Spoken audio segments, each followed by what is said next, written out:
to Simpler. We are three pastors, husbands, and fathers on a journey to make life simpler by holding Jesus as the core for every belief and practice.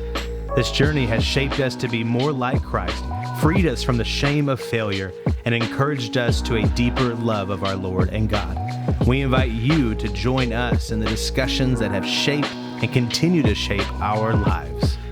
Baby. We're on. Check. Okay. Your hair is beautiful today, Pierce. Does it look that bad, man? It looks pretty It's crazy. just, I texted my barber the other day and I said, hey, man, do you do haircuts on Sunday? And he said, not tomorrow. It's my birthday. Golly. How Terrible.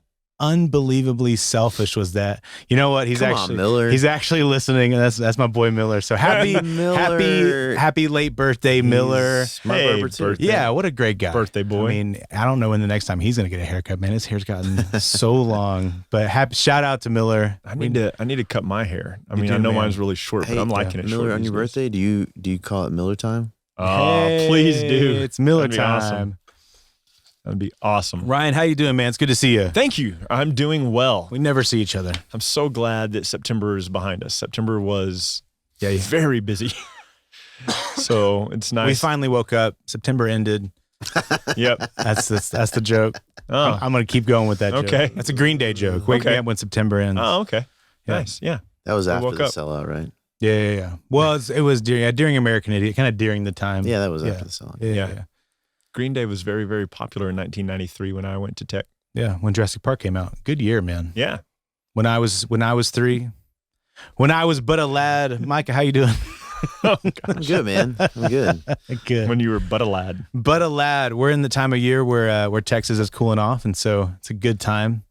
We Yes. get 60-degree mornings and 60-degree evenings and 90-degree days, and so it's a good time. Yes. Good time. It's a good time here in October in Texas. We hope you guys listening and watching are enjoying episodes every week. Man, it's weird. It's I guess it feels like a whole new load because we're having to come up with topics more often. We're getting you guys' submissions in. We're having some people kind of communicate back and forth. And so I want you guys to know you're talking to me on the Instagram and on social media. So hit us up. Let us know your thoughts. Let us know any topics that you guys want to hear. And we are going to be getting to them. We are discussing them. If you guys don't hear them super fast, that's because we want to discuss them. We want to flesh them out. We want to see or flesh them out. Wow. Yeah, I was going to say, did you say flesh again? I did. We've man. had that whole talk we before. have so many times. We want to flesh them out. We don't want them to be just bare bones. We want them to have muscle and blood and flesh. We don't want to flush. That's what we want them to do. So, we know that in the Christian life, there's questions that you guys have and in your walks. And so, you know what? Send them our way as well. We want to have those conversations. We want to, in this community, make them simpler. That's the goal, right? Because too often we make life too muddy and too complicated. And that's the whole goal of this podcast, right? The Christian life could be so much simpler. Wouldn't you guys agree? Yeah, absolutely. Yeah, that's what we did. That's why we created a podcast called Simpler. And while we're at it, you know what? Let's just take a little sidestep over to the PCC. This is Pierce's Culture Corner. Hey, welcome everybody. Hey, right here. There we go. Camera 3 in the studio. Nice. That's right. Hey, so I don't know if you guys live in Texas. You do. You definitely do. You too, Stephen. You live in Texas. Yeah. That's correct. There's been a lot of things happening kind of surrounding something called the Heartbeat Bill. I don't know if you guys have seen the commotion that it's pretty, it's pretty awesome. There's, so if you guys aren't aware, which I don't know all the ins and outs of it, but it is an abortion restriction bill that has been passed.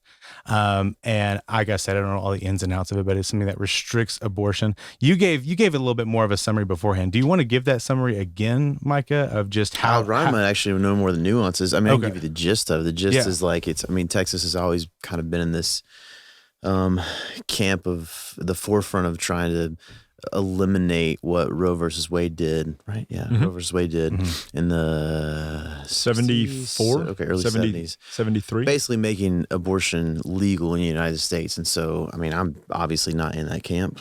Yes. You guys aren't either, that believe that it's okay to kill babies. So Yeah. this bill is basically making it where a doctor could get sued basically by almost anybody if they perform an abortion after heartbeat or after 6 weeks ish. Around. I forget what the exact time frame is. Is it 6 weeks? Okay. Gotcha. So now you guys are caught up to speed. If you didn't know what the heartbeat bill was, better summary. And if you're aware, if you're listening and you're like, man, we don't like this bill, I just got to tell you right now, like we're very like pro saving babies. Yeah. Absolutely. 100%. So, I mean, if you got some thoughts on it, hit us up on the social media and let us know. But like that's not going to be something I'm ever ashamed to talk about. Oh, yeah, no, for not sure. one bit. Yeah, that's not 100%. My culture commentary, that's not something that I'm going to like you said, that we're not going to talk in circles. We have a firm stance on that. My culture commentary, culture contemplation on it is this, because if you've been on Facebook, if you're from Texas, if you've seen a lot of it going down, there's political war, memes, everything you can think of on social media or surrounding this. As much as you can imagine, there is this. And there has been some stuff happening within, I guess, the satanic church, you would say, or is it the Church of Satan? I don't know what the actual term is. They call themselves the Church of Satan. The Church of Satan. I think. Which what they're trying to do is have. Well, you didn't know that that's not actually Satan. It's like some French dude named Satan. Satan, the Church of Satan. It just makes it. Yeah. None of the members know. No, nobody Yeah, knows. that's right. Like, wait a minute, guys. Why does everybody always mispronounce my name? Hey, it's just me, guys. But what they're trying to do is they're trying to get kind of within their church, their religious bylaws, abortion included in that so that they can fall under religious freedom, right? And so what I'm seeing on social media is people screenshotting these articles, screenshotting these things, creating kind of propaganda, or digital propaganda kind of around this to promote, hey, basically, if you guys want an abortion, this is how they're promoting it. If you guys want an abortion, this is a way around it. And my very first thought looking at this is that the people sharing this aren't outspoken Satanists by any means. The people sharing this aren't people that are avid followers of the Church of Satan, the Church of Satan. The people sharing this are people who are... Wow. Siri? Oh, wow. Siri wanted a word in on that. This up. That's right. Yeah. Whoa. They're listening. They're always listening. Wow. The people sharing this are the people who are pro-choice. The people sharing this are the people who they're trying to find a way around this bill. And what they're doing is they're trying to find a loophole. They're trying to find a way around the system. And there's a level of that as someone who has tried to find a way around a lot of systems in the past, there's a level of it that I'm like, sure, whatever. But hey, there you go. Dr. Pepper, not a sponsor. But there's also a level of, my first thought was like, how many people do they actually think are going to go into a situation like this and say, and actually proclaim, I'm a worshiper of Satan, I can go kill my baby. And even if they don't phrase it like that, I'm a worshiper of Satan, I have the choice to do this. Because even at that point, what they're doing, they're no longer upholding their pro-choice issue. They're merely upholding abortion at that point, or they're upholding religious freedom at that point. They're pushing aside their stance of pro-choice at that point. They're merely upholding, I'm just going to get an abortion. Like they're merely it's all about abortion at that point. It's no longer about pro-choice. I just need an abortion. And I guess at that point, sure, they're bringing in the desperation play, because that's been a lot of people's argument is, what about rape? What about incest? What about all these things? And that's been a lot of people's discussion is, what about all those things? And again, if you guys want to have those conversations with us, send messages. We want to have those conversations. We are more than willing to have those conversations. I have people who said, we are 100% against killing babies. We want to have those conversations.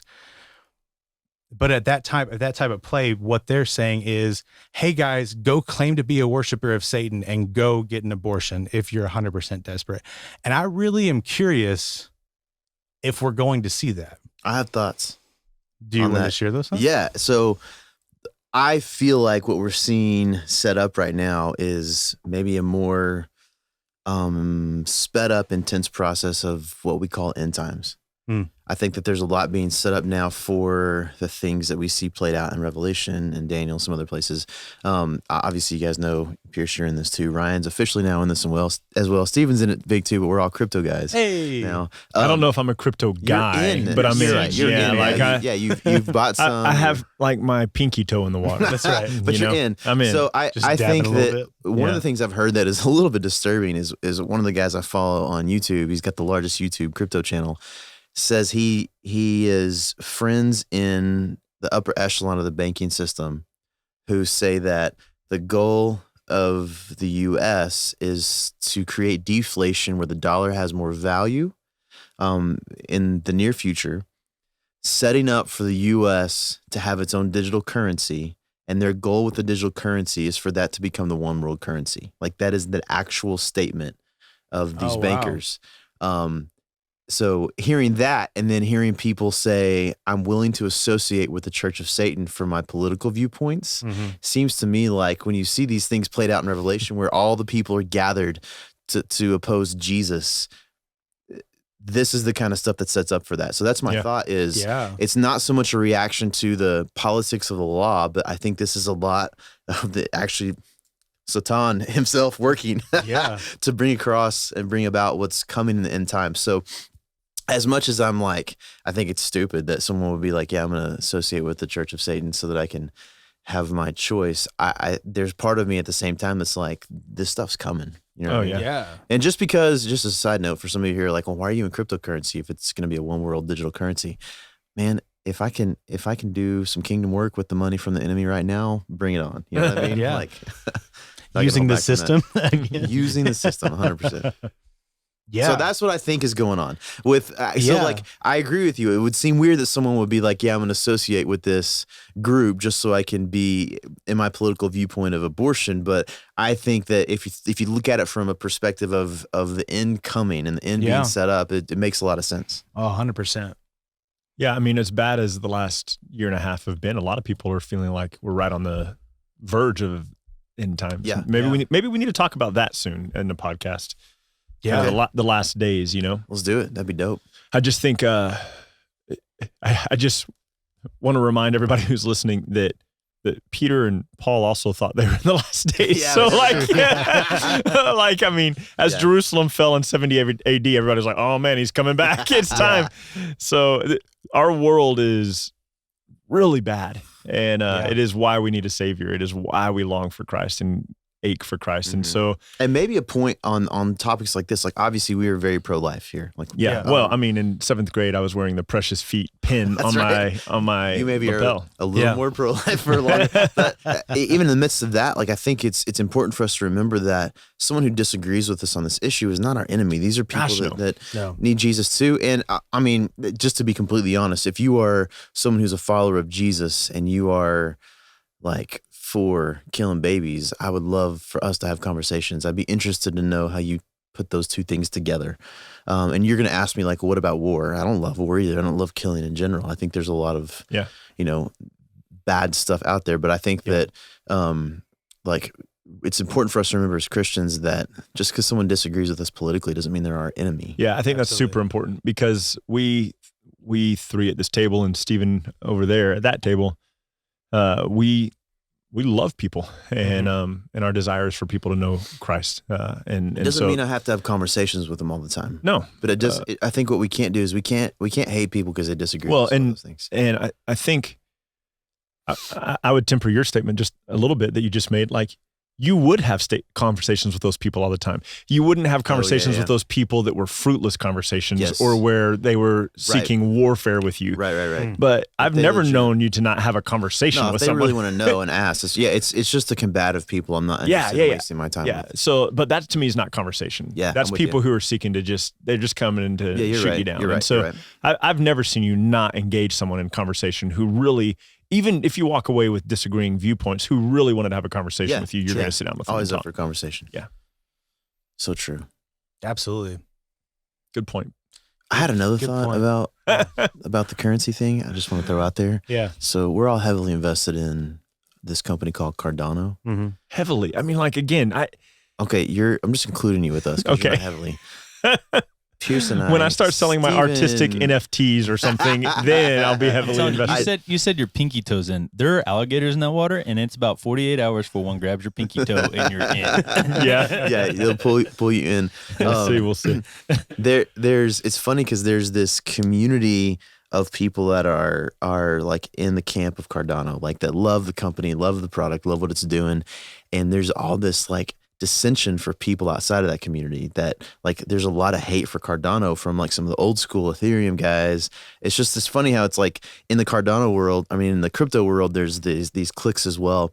And it's funny because I think that there's a sense where even in the midst of crypto, you see that same kind of thing playing out. People are like, you're a Cardano guy, you're an Ethereum guy, I hate you, I don't want to have anything to do with you. And it's just funny how quickly we are to divide ourselves over That's things funny. that don't have a lot of eternal value. And I think it's crucial for us to remember, like, man, our goal here is to be light, to show people who Jesus is. And in the midst of anything we're doing, we can't forget that that's the goal. Like, have your opinions, have your thoughts, but let your goal be Jesus. Well, and as strongly as we feel about abortion, the reason that we can still sit down and have conversations with people is because abortion as an issue in itself is not salvific.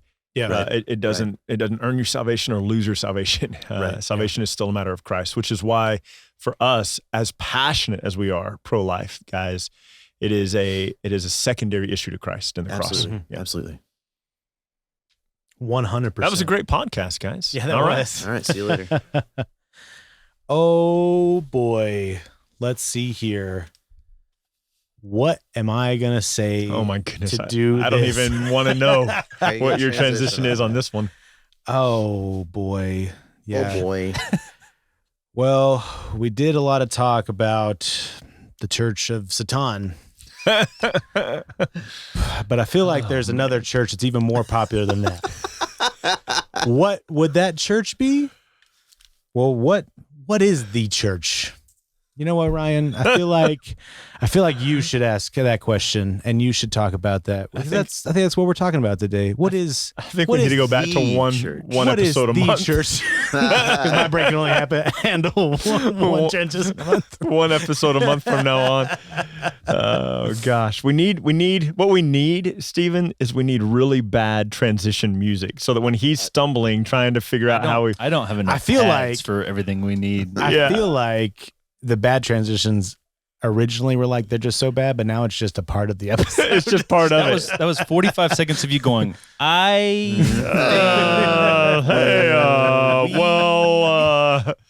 man, we need something like a wah wah wah. We have that, don't we? We have that.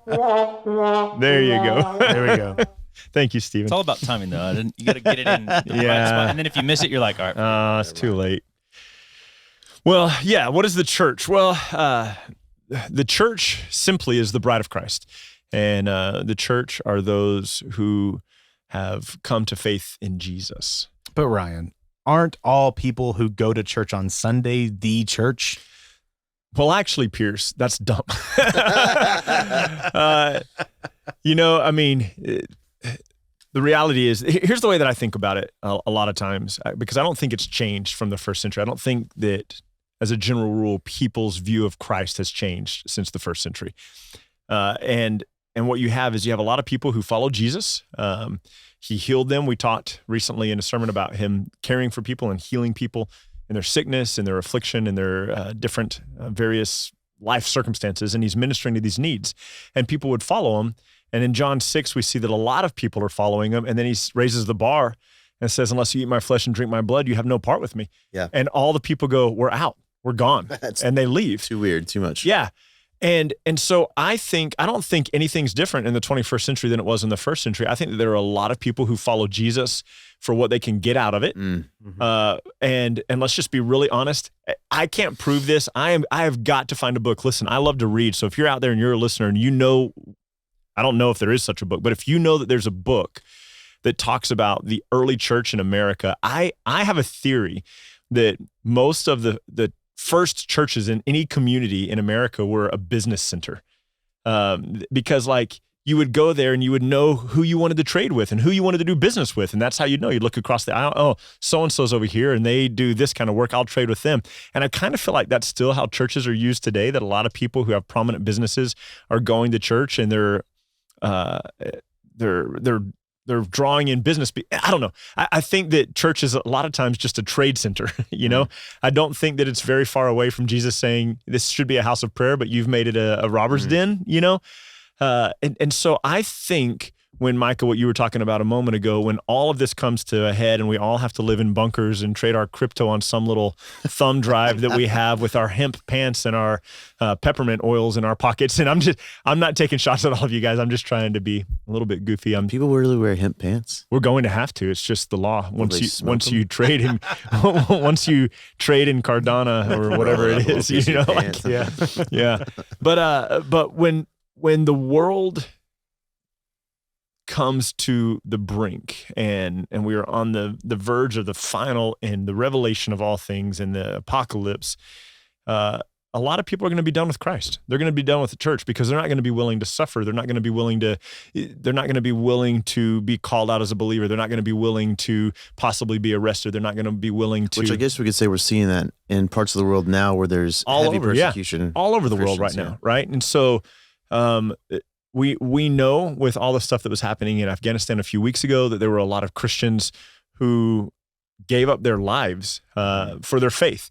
We also know that some churches reported that there were a lot of people who came to faith in that time. Yeah. And so there's this really interesting dynamic where I think that the chaff, the weeds within the church are stripped away, and then the church is made stronger.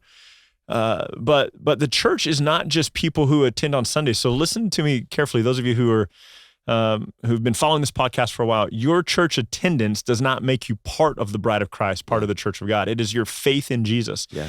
And if you're a church attender without faith in Jesus, you are not part of the church.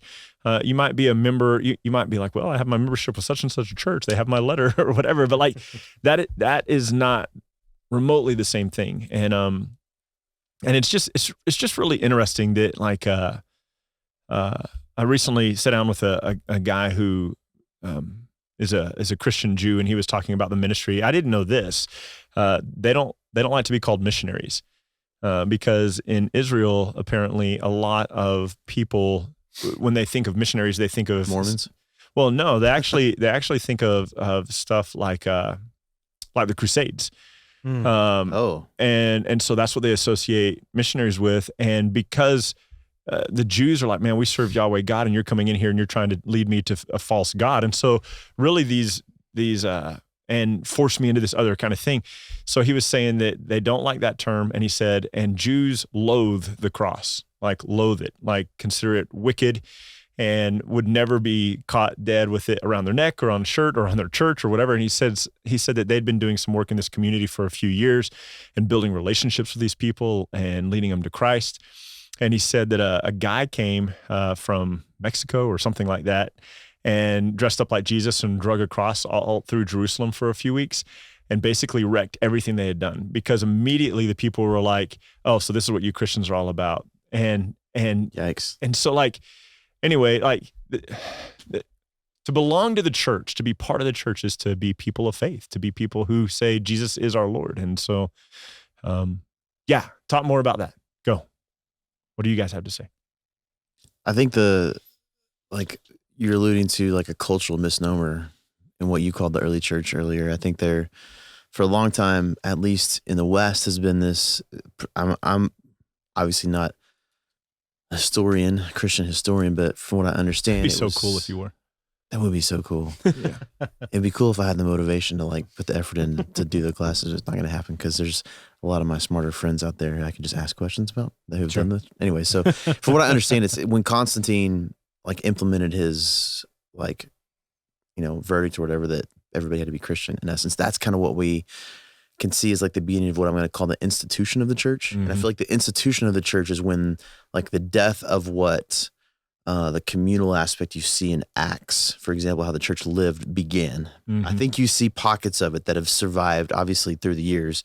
But I think what you're alluding to is this like institutionalization of the church, and it takes different facets, I think, within different cultures. And I think I heard a professor talking about this a few years ago, that he felt like that my parents' generation, the boomers, all those boomers, were the ones who brought in what he calls the like the business aspect to the church, the CEO model into the church. He felt like their parents, the greatest generation, I think is what they're called, were the people, excuse me, Dr. Pepper's coming right back out. Wow.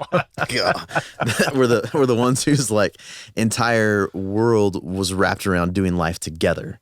And then when you bring in the boomers, they bring in this model of business into the church, where it's an organization with structure and the CEO and employees. And that's when you see like kind of what we grew up in, this institutionalization of the church. And I think that that's where you see maybe the perspective come in strongly, where people have this sense of like, I need to belong to a church because it's my civic duty, or I'm a business person. I need to be viewed in a certain way. So I'm going to attend church. I still do events at churches where it's usually smaller churches in smaller towns, but where it's like the thing, like if you're a business owner, if you sell insurance, if you're a banker, or you own the car dealership, you all go to the same church because this is just what you do. Now, those people might actually be believers, Sure. but I think that there's an aspect where it's cultural, and so to make the point simpler, I think there's a good chance that a lot of people that go to church on Sunday today think that they are part of the Church of Jesus Christ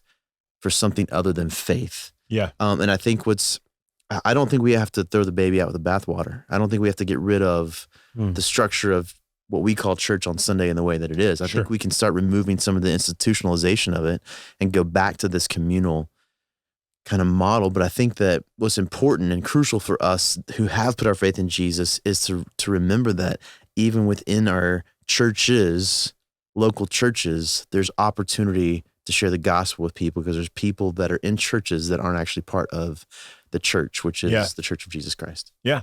Do you think that, as far as like what you were saying, like throwing the baby out with the bathwater, do you think that with like, I feel like, and you can correct me if I'm wrong, just because this is when I was beginning to notice it, early 2000s into the 2010s, we begin to see less and less Sunday schools and more small groups. We begin to see more of that model. And so people didn't want to stop meeting on Sundays, but they did want to start more of like a home church model with small groups. Do you think that was more people trying to get back to maybe what they saw in the Bible, or what they saw in Acts, or what they saw? It's possible. And my dad's a pastor, so I was kind of on the inside of all that. I used to go to these conferences with my dad even when I was a teenager. So let me tell you what I saw. I don't know if this is across the board. Yeah. What I saw is that somebody started this trendy model called small groups. And there was an aspect where a lot of people wanted to have a piece of it. And what a lot of churches did is they started a small group model that was basically a Sunday school class in somebody's home. Yeah. Is how I'm saying that. Like not all of them are like, but that's kind of what happened. And so I think that the model, maybe in its intention and purpose originally, whoever even thought of small groups, the modern small group model, the intention and purpose was probably like legit. But I think what happened is people saw this trendy thing and started to, they wanted to be part of the trend. What I'm saying is I feel like the majority of people weren't doing it because they wanted to change their model. Of doing it's because it was a trend. Because it was trend, yeah. And I think like even I had started listening to month before last, the Rise and Fall of Mars Hill podcast, and I heard this snippet where I don't know who mentioned it. I don't know if it was Mark Driscoll saying this in one of the sermons, but they said like, we don't do small groups, we do community groups. And what he was saying is, and this was like, I remember this, like I was in college at the time when Mars Hill was blowing up, and I remember this like. And as like a very young Gen Xer or arguably a super old millennial, I'm not really sure exactly. That's why they call us Zennials.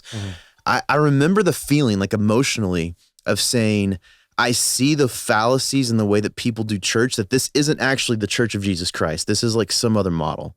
And I don't want it to look this way. I want it to be different. I want to change it. And I think that's kind of the essence of maybe the like the good part of someone like Mark Driscoll and what they were trying to do is do something different that had the, like at its core, the correct purpose and direction. And I think that there was something I felt the same way. Like I don't want to just sing songs the same way they've been done for the last 50 years. I want to have good content and music, but I don't want it to be just some boring thing we do every Sunday where we sing the first, second, and last verse of a hymn because it's what we're supposed to do, and we stand and we sit and I've never liked status quo for the sake of status quo. I want it to be intentional and purposeful.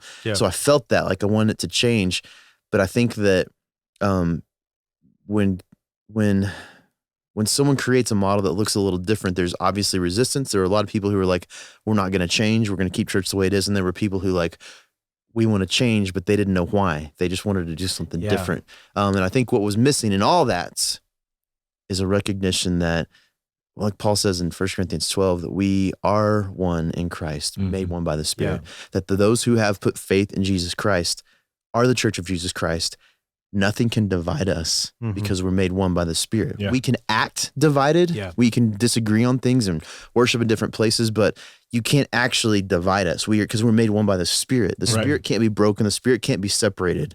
And so I think when we remember that and let that shape how we do our local church gatherings and local church structure, now we're not just trying to follow a trend. We're not trying to do something different for the sake of being different. We're not trying to create another institution. We're literally just trying to be who we are. And I think that's the core of what I feel like is important. I know you guys feel like is important, is that we just function as followers of Jesus Christ who put our faith in him, do life together, follow the model of like people did in Acts where they met each other's needs and they prayed together, they ate together, they did life together so that God would add to their number daily through that example. If you love me, Jesus says to his disciples, by this all men will know you're my disciples if you love one another. There's that core sense of saying, here's who we are, made that way by the Spirit through faith in Jesus Christ. So I'm still not convinced, to answer your question, Pearson. That's a really long explanation. No, you're good. I'm still not convinced that a lot of the way that people do church, and I'm using that word separately than the Church of Jesus Christ, is because they feel compelled to by a biblical model or because it's who they are. I think that most people still do church because that's the way they've always done church. Yeah. It's interesting. I think even in our conversation right now, our tendency is to talk about the church universal, like everybody who's put faith in Christ. Most of the times when Paul refers to it, he's speaking to an individual body, which you alluded to just a second ago, Micah, about the importance of meeting each other's needs and taking care of one another and praying for one another. Like the Greek word ekklesia that we typically translate church, which I hate that translation. You can talk to me about it another time if you want, but is the assembly. It's these saints, right? The gathering, right? So the gathering in Ephesus, to the gathering in Ephesus, I say this, or to the assembly in Corinth, I say this. And yet there was this interesting thing that Paul, in his letter to the Corinthians in 2 Corinthians 8 says, man, I was sharing and bragging about what God has been doing among you to the saints in Macedonia, and it stirred them up to be generous. And now the two of you guys collectively as bodies of Christ are also giving to the body of Christ, the assembly of Christ in Jerusalem. And so there's this dual kind of existence in the scripture where we who pastor the 456, we are the assembly that meets in Dove Creek, in our building. But we also recognize that we are a part of a bigger family. And we are a part of the saints in Jerusalem. And we're part of the saints in Afghanistan. And we're part of the saints in China. And so what I think is missing, Micah, a lot of times in kind of the CEO model is almost, I think what has happened is there's almost too much autonomy. Like there's almost too much, like this is us. This is our church. And our group and our thing and our forum. You've been there. You've both been here. You go to a pastor's conference and people like, other pastors are like, hey, how many people go to your church? Right. What they're asking is I want to see how I stack up next to you. There's a really vulgar way of saying this, and it goes a little deeper than that. But who's got a bigger one? Like that's in essence what they're saying, and you can take that in any way you want to take that. It's exactly what's going on. Well, but it is. It's why the Baptist Convention. How you want to take it? It's why the Baptist Convention still has like these award banquets every year where you can get an award for baptizing the most people or whatever. Are you serious? Yeah. Oh gosh. Yeah, man. And the I'm so glad. What's funny about that is I'm sure the intentionality in the beginning was probably like potentially a good thing. Like, we want to encourage you to do this, but what you encouraged was the wrong competition. thing. Oh yeah, You encouraged the wrong thing. Yeah. And so what people need to understand is that you guys who are listening, there is probably a church family that you're part of, you know, and that family is supposed to operate as the bride of Christ. That family, Corinthians and Romans, when it says that we are one body, he's talking about that assembly specifically there in Rome, or that assembly. But we can't miss the fact that even in his letter in Rome, when he's writing to whomever he's writing, he says, also greet the church that meets in the house of Priscilla and Aquila. Yeah.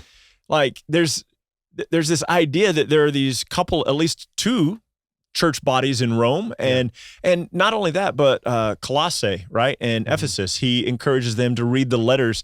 And I think it's at the end of the letter to Colossae. He says, "Have this read also in Ephesus, and let their letter be read to you." So there was an understanding that, okay, like the church in Ephesus is having this huge division. Colossae might not necessarily be having that same division, but Paul's saying, what I wrote to them, I want you to understand as well, because there's a collective nature to it. And when let's talk about this for just a minute. Micah, you just touched on it. I feel like there are a lot of pastors who are so proud of their building and their form and their structure that they feel like they're in competition with everybody else all the time. And if we really get it, like here in the San Angelo area, any guess on how many churches we have? I have no clue.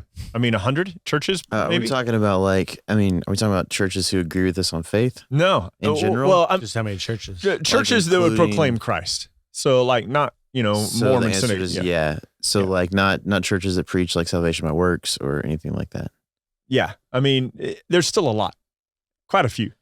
Maybe not 100, but maybe, I think there's way more than 100. 100 churches in our area? At least. So this guy that I met with a few weeks ago I can't call him a missionary, but who's preaching Christ in Jerusalem, he says we have more churches in our area in San Angelo than all of Israel has, the entire country of Israel, right? And I mean, I know Israel's not that big, but when you think about it, right? Yeah. So we have a ton of churches. What ends up happening in a city like ours, that's pretty conservative, West Texas town, what ends up happening is there's this sense of competition between pastors instead of general support. Like one of the things that very early on when we were doing the 456, Micah and I were meeting, in fact, we met in your dad's church in the Awana room for a little while. And then we met in my living room for a little while. And then probably when we were about a year old, Mac Roller, who's a pastor at another church here in town, took me to lunch, and they had an extra building that was way too big for the 17 people we had, way too big. And he was like, hey, I want to show you this building. He took me over to it, and I was like, man, we can't afford it. We don't have it. And he goes, no, just use it. Like, we just want you to use it, right? And we've had churches like that who just were super generous to us and who were super gracious to us. No, use our space. No, let us help you. Hey, how do we help you? I remember when we met with Mac and William, when we were telling, Mac said, he goes, man, there's a couple I can think of right now that's been coming to our church that I think should be coming to your church. And so this is him saying, like, there's someone at my assembly right now that I think would be a better fit for your assembly, and I'm sending him. So that's, you're removing the sense of competition in general. Yeah. So the other thing that I think is really important is until we separate our view of church from the form and the building, until we can come to that place, we won't ever survive persecution or the next iteration of trouble for the church. Like, so I think this, like, I get it. I think if persecution comes, I think that our churches are a lot thinner, but I think well before that, I think the tax code changes, and I think 50C3s are either done away with completely or specifically target churches, and you don't get tax breaks anymore. And when you don't get tax breaks anymore for donating to churches, my guess is that a lot of people who give to churches will quit giving to churches. And then churches won't be able to support themselves anymore. And people will say stuff like they did with COVID. They're like, man, we just haven't been able to do church for the last year. And I think we're missing it, right? Like, I think what's going to happen, I don't think the 501c3 will go away.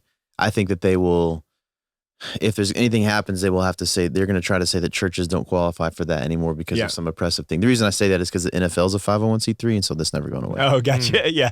So, but if they specifically target the churches, I think you see a big departure from like, or what you see is you see what you said earlier is the chaff gets blown away. yeah, And the people who are saying, I'm giving not because, I mean, they're taking advantage of the system where they get, it's a tax deductible Sure, why donation. not? But when their giving doesn't stop, the supporting of other saints doesn't stop because the removal of the tax deductible donation goes away. right. Yeah. I mean, that's what the That's authentic so church bad. would do. When they remove the tax deductible donation Yeah. status, they don't stop giving. Right. Because they're part of the body. Yeah. Yeah. And the people who are like, oh, well, I don't get a break anymore. I'm done. Like, I don't know. I think that we've talked about this a little bit in here before, but like we place too much value on form and building. And I mean, just practically speaking, our church needs a bigger building, like we can squeeze in 100 seats and we, like every other Sunday in our second service, at least, there's no more room. Like there's just not, you know, and we're at a place where we need some more room. And for those of you who haven't been, it's a tiny room. Yeah. Like you can't put any more seats in there. Right. Right. And so it's just one of those things that like, but I'll say that's this too, not the like, church. You said this recently in a Sunday morning service. You said if things changed culturally in the U.S. where we weren't allowed to do what we're doing now, we wouldn't go away. It would just look different. We would be meeting in living rooms across the town, a few of us in different houses across town. Yeah. So that's to your point. What we've done in that moment is we've removed the form from who we are as the assembly, as the body of Christ. Yeah. So let's talk about this, because I imagine that I get this question from time to time, so I'd be interested in you guys' feedback on it. Occasionally people will contact me or text me and they'll say, I guess that's still contacting me. And I mean, for you, I'm surprised they didn't write you a letter and you wrote them back and wrote a handwritten check in there. Yeah, I know. I'm old. Okay. But there will be people who say, how do you find a church home? Yeah. So let's speak to that for just a second. Like, how do we help people figure out what it looks like to come in and be part of a church? And what are some things they should look for? And what are some things that... Practically, I'll tell you this up front. Get on their website and look. If the website sucks, so probably does the church. Oh, wow. I don't know, man. I'm not even joking. Like, the church doesn't necessarily suck. I think what I've run into They might be dated a little bit. And it's not just dated. It's what you tend to find is I would say this. There's very few churches that I know of, maybe none, but I'll say very few, who are unwilling to contextualize within the culture that are places that I think are probably healthy churches to be at. And what I mean by that is if you have leadership in a church that says, we've done this since I was 4 and we're not changing, what they're saying in that moment is our goal isn't to be an assembly that honors Jesus in everything we do. Our goal is to keep things status quo. Yeah. And so that's what I mean. So I think it's a fair statement that if you look at the website, first of all, the website's terrible. It's probably not a good place. Secondly, if the website is like too dope, it's either fake because they're using stock photos. It's not actually their church, which I think we actually do that. We have some stock photos. When we launched, we didn't have any. We didn't have any photos. Our website's not too dope. And you can tell. You can tell too. The point being, you can tell. You can tell a lot by the website because nowadays with the ability for us to post on the internet, whether social media or website, you can find out a lot about a church just from their webpage and their social media. You can find out their beliefs. You can find out what they consider important. So I think that's always first and foremost. But when you go there, like I'm ranting a little bit about the way a website looks, but the most important thing would be, I've just run into it. I can't, if you're out there and you're like, okay, this is a really good church that has a really bad website, please send it to me because I'd like to change my tone, but I've not seen it. I've never seen it. But I think if you get on their beliefs page and look at their ministries page and see what's important to them, that's the beginning, is seeing what a church actually is. I just have a really hard time thinking that in today's age that you can contextualize within a culture in the United States, in the United States, without having, like something online. Like it just does. Anyways, I'm not saying it can't exist. I'm just saying I don't know about it. Yeah. When I would say to kind of branch off of that or to build more on that, which is branching off, I think the same thing. Yeah. Depends. Do you want to be a tree or a building? Both. Nice. find something or some way to learn more of their intentions. I think a website for sure. You can see where they're devoting their time, how they're devoting time, what kind of a language, what kind of intentionality does that church have. And I think within that, you have to have a level of intentionality as well when you're going to a church. I think that we've all seen the people that become the back row Baptists when they're looking for a church. And so what they do is they sneak their way in, they go sit on the back row, they don't say a word to anybody, and then they get their impression by hiding in the back. And they don't talk to anybody the whole time. And I don't know if they went to a website, I don't know what they did, but they seemingly had no intentionality when they were there. They didn't speak to anybody, and maybe somebody went and talked to them, whatever. Maybe not, but we've seen so many people that'll sneak their way in, sneak their way out. And as a pastor, there's been plenty of times where I've been going around. I'll be, oh, hey, I saw that person sneak in. I'm gonna try to be sure to catch them on their way out, and then they're gone by the time service is done. And then I'm like, oh crap, maybe I'll see him next week, and then I'll never see him again. And that bums me out because I'm like, well, they snuck in, they snuck out. I'm sad I didn't get a chance to say hi to them. And that's probably on me as a pastor. I probably should have just barreled through everybody and got over to the other side of church to say hi to them. But all that to say, rewind a little bit. If you're those people visiting a church, have a level of intentionality. And that may be going to the website, seeing their language. But I think also, it's a place to start. Yeah. It's a good place to start. Ask some questions. But ask some questions. As a pastor, I said that as the three of us as pastors here, we want to talk to people. I think we want to share our vision. We want to share our intentionality. We want to share who the 456 is, and we want to know how we can serve you.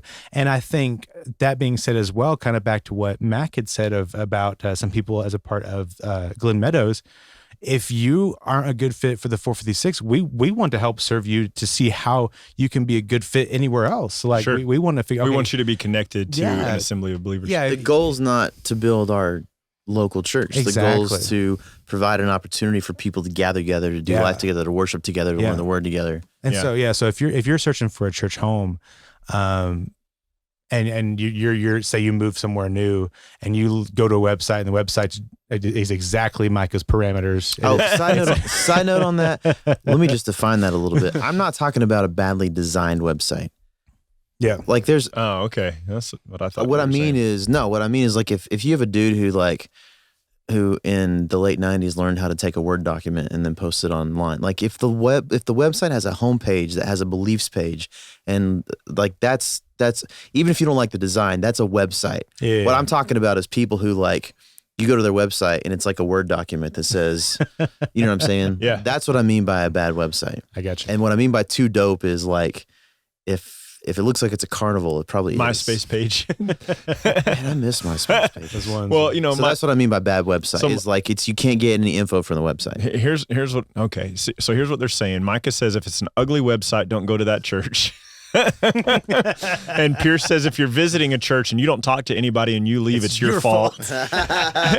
So Hey, on that note, real quick, I think that to exemplify your point, the most core people usually in churches are the people who are willing to get in and have conversations with yeah, people. yeah. That's Ask what you're trying to questions, say. Yeah. Yeah. And I think that like if you're trying to find a church home, I think that what I'm also trying to exemplify as well is the try aspect part of that as well, is that a lot of people I think they're trying to find a church home is their try is I came through the front door and now you do everything else. Yeah. You pick me up, take me to my seat, you give me my cup of coffee, you do everything Piggyback for on Oh me. yeah, you're talking about like that kind of thinking is in my mind is from the institutionalization of the church. Yeah. Like the assembly, Mhm. to your point, Ryan, is people gathering together. So Right. if you're looking for a place to gather with other believers, then gather. Yeah, be gather. active. Then gather. Yeah. And then you can figure out whether that's a gathering you want to be part of Yeah. or not. If you're someone who's looking to just go to a church and sit, then go to a church and sit. But what we're telling you is there's That's so not much really the intent. there's so much more to be had in doing life with other people on a weekly basis, on a daily basis. Like Yeah. it's just so much more to it. Because what ends up happening is they do that. They go to church and sit, and then they do that for a couple weeks, and they think, why can't I find a church home? But they went into it with the whole mentality And not of, connecting. I'm just going to go to this church and sit, and they're not. And I'm not saying that it's not other people's fault as well, for sure, because maybe it's other people Slip should through be the trying to cracks. connect with you and things like that as well. But all that to say, put forth some action, Right. put forth some intentionality. And again, in today's day and age, that can look different. That can look like the contact us thing on a website. Reach out to a pastor, say, hey, I saw this on your beliefs page. I kind of want to talk some more about it. And pastors are going to want to talk to you. Yeah. And if that pastor doesn't want to talk to you, then okay, cool. Maybe this is a church. Maybe this is a church place I don't want to make my home, because this pastor has more important things to do than not cultivate his community. Or what I mean by that is, if you can't meet with the head pastor, but he directs you to a community pastor, then that's what he's doing, is he's helping you. Does that make sense? Yeah. Okay, cool. Because what I mean by that is, like, are some people that, like, The head pastor CEO should talk to everybody, and if he doesn't, he's going to hell. Yeah, exactly. Is that what it was? Yeah. I mean, I'm okay with that. Because I have heard some people be like, well, you know That's what, you, the right? head pastor wouldn't give me time. He kept trying to pass me off to this pastor, and part of me is like, yeah, but what he said He's is helping like, you. Yeah, he's serving you. like he said, hey, we have a system in place. I don't have time this week to meet up with you, but I've got these other people, part of our team, who I want to hang out with you. I don't have time this Yeah, week. that's an old model, and Mhm. it's because that's how it used to work in a lot of churches, where Yeah. like the pastor would be in like the midst of everybody's lives within his church. But you also, the mega church, if you will, wasn't a thing for a very long time. True. Yeah. So like our church, even at its size right now, I don't know how many people come to our church, like 150, 170. that would have been considered a huge church Yeah. Yeah. for a long time, Yeah. and very, very unlikely, improbable that a single pastor would be able to be in the midst of all those people's lives at a church that big. Yeah, 75% of churches, this is an old statistic, so it might have changed something, but 75% of churches in the U.S. have less than 100 people. Oh, wow. And then from 75 to 95, so that next 20% has less than 500 people. So we're in that category. Mhm. wow. And then you have something like from 95 to 99 and a half have between 500 and 1,000. And then 0.5% of the churches have more than More than 1,000. that. Yeah. Wow. Yeah. I think another thing that's really important, we would say, is a church that actually teaches the scripture. Well, what I was gonna say is because I think that needs some qualification just a little bit, because there are a lot of churches that will open up the Bible, read a text, and then theoretically teach that text. Yeah. So what I would encourage you to do is listen carefully, even if this doesn't mean you're sitting in the church service 3 weeks in a row, but maybe you've sat in the church service and that's led you to a decent website where you can listen to some other sermons from the pastor. Oh, wait, you mean like a qualification would be like you could actually listen to their sermons online? Hey. But you're able to listen really carefully, and if the theme of the sermon is how you need to improve and what you need to do to be better, rather than who Christ is and what he's accomplished, like listen for who Yeah, that's a good thought. the active force is. Mhm. And if the active force is you rather than Christ, I would not recommend that as a church. If it's teaching a dependence upon yourself and you improving and you being better rather than here's who Christ is and who he has made you to be, that's problematic Like for if me. they were saying like how to live your best life now or how to be a better you. Yes. Every day is Friday. But see, here's the thing, right? What you just did, I think, is weaken the point a little bit, right? Because everybody goes, oh yeah, but I wouldn't ever listen to that guy. But way short of Joel Osteen are a lot of people who, It's and I think maybe to your point on the flip side where you're about to go is just as much danger are people who teach works of the law Yeah. as Yes. our basis in Christ. have you seen the meme floating around of Joel Osteen that says, if this doesn't look like Martin Short acting like he's Joel Osteen in a movie, like it's Acting like he's Tim Allen or something like that.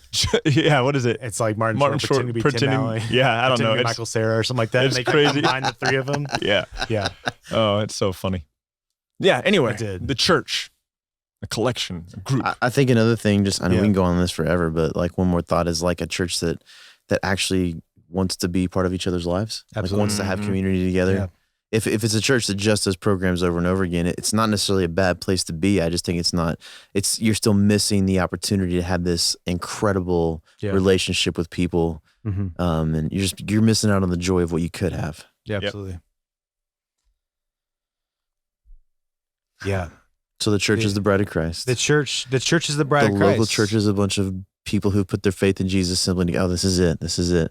So I saw somebody say that Joel Osteen looks like Martin Short pretending to be Tim Allen, and I can't unsee it now. It's the most accurate statement. I mean, Yeah. Wow.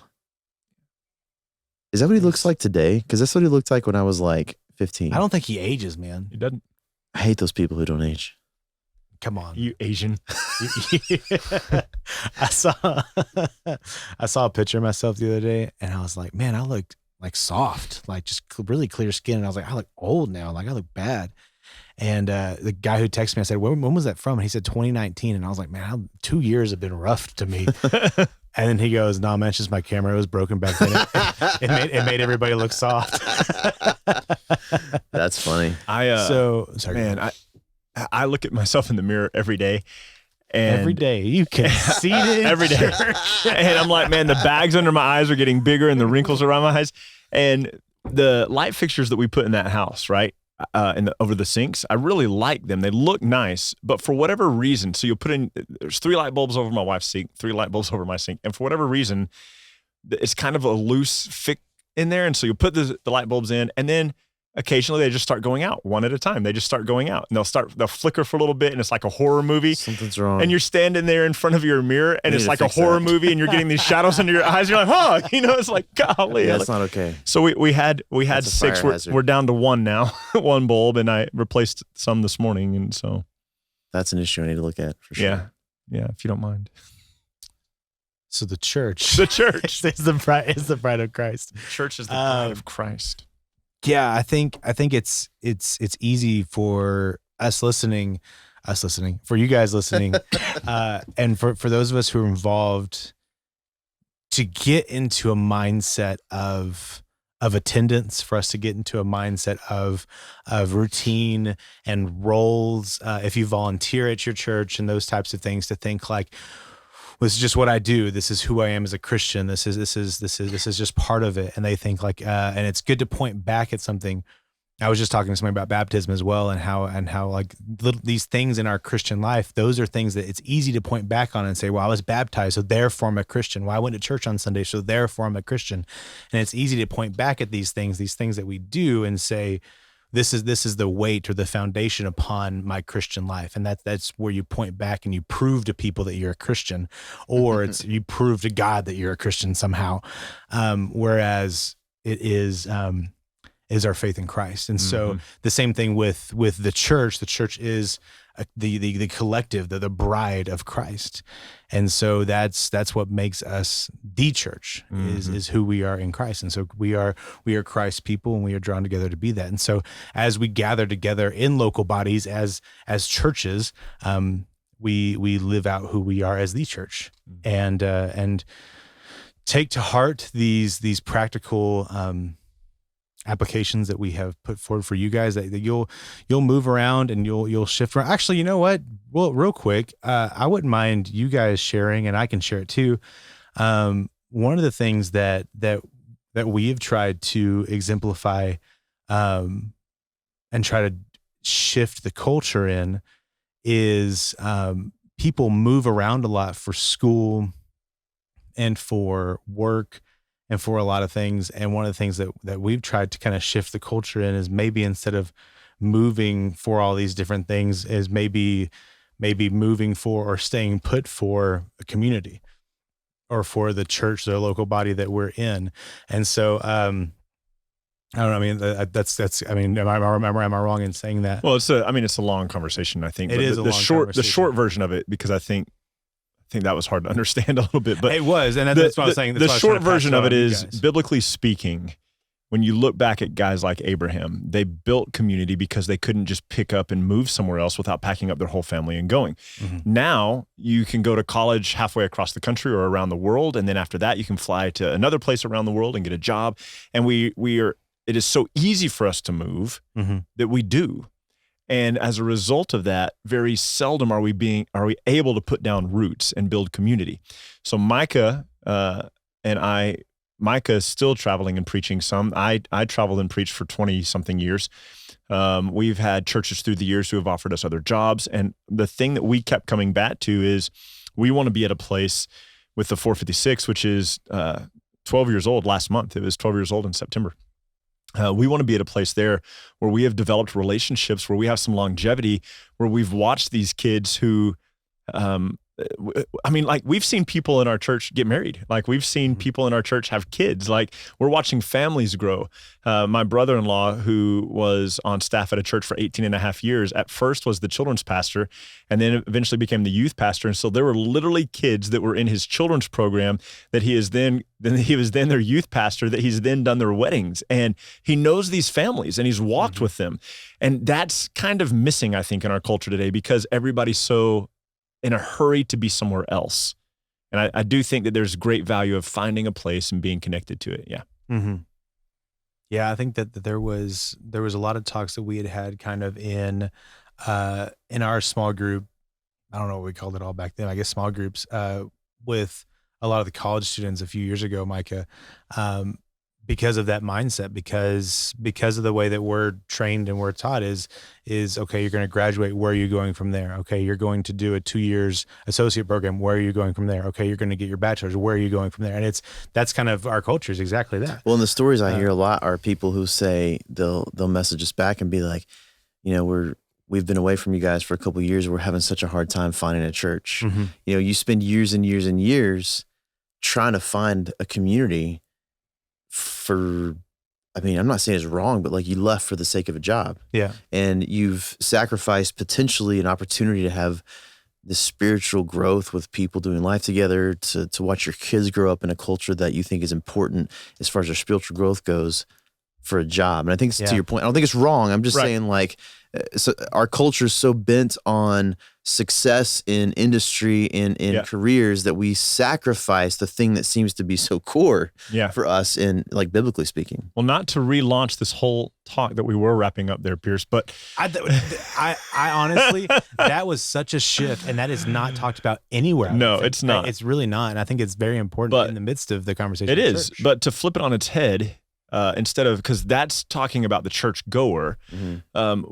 True. The problem is also that we see pastors who have kind of a lifespan of 18 months to 3 years at a church, and then they're gone because they're looking for the next big thing. True. Instead of being somewhere and building community. Or I think there's probably more of them that leave because the people are so bad to them. Yeah, and that's part of it. And I think that, to our conversation originally, is, in my mind, from the institutionalization of the church.